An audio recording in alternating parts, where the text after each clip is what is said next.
Today our question is from Maria in Brooklyn. She writes, my bookkeeping skills are pretty current and I'm getting invited in for interviews. Okay. But the minute I mention that I want to work part-time, the conversation ends. What can I do? I am really a good bookkeeper, but I have 3 young kids at home still, and I can only work school hours. I mean, we get this all the time. Absolutely. But why don't you take this one today? I love this question because it's certainly right up my alley in terms of just this whole concept of flexible work. But Maria, I got to tell you, you're taking the cart before the horse. Does your potential employer really need to know that you want to leave at 3:45 to catch a school bus before he even knows who you are? No.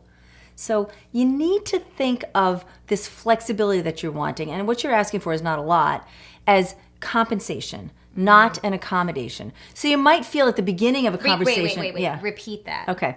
So you want to consider flexibility as part of your compensation, not an accommodation. Yes. Very different feel. So your only job in these early stages of interviewing are to understand the job responsibilities, a little bit about the culture of the company, and to then present yourself, assuming this is a place you want to work, as the best hiring solution for that job. And that's really your only focus. So I want to share a little anecdote that I've noticed over my years of practicing with my male clients.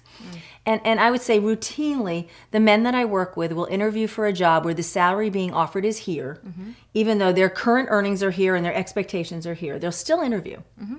Women, on the other hand, won't. They will look at the schedule. They'll look at all of the reasons that they can't do the job and they won't bother to apply. And they're missing an opportunity. So this male client who puts his hat in the ring and gets an interview and works his way through the process at the appropriate time when he's either one of the finalists or he's being offered the job, introduces the idea of, you know what, I need to make a little more money. And he gives that employer the opportunity to negotiate. Yep.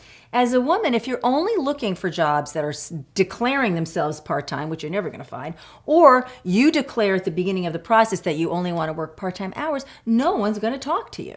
So you're limiting your options before you even start. Give these employers an opportunity to see what a great bookkeeper you are, Maria, before you tell them what special... Because you are. Yeah, I can hear the confidence in what you're saying. Absolutely.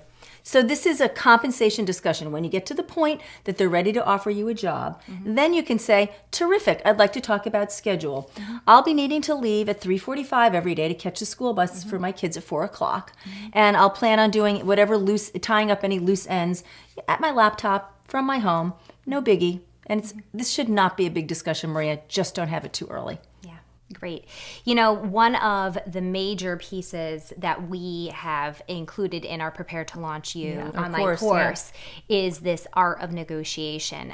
Susan is a master negotiator. She did it for, Fortune 100 companies.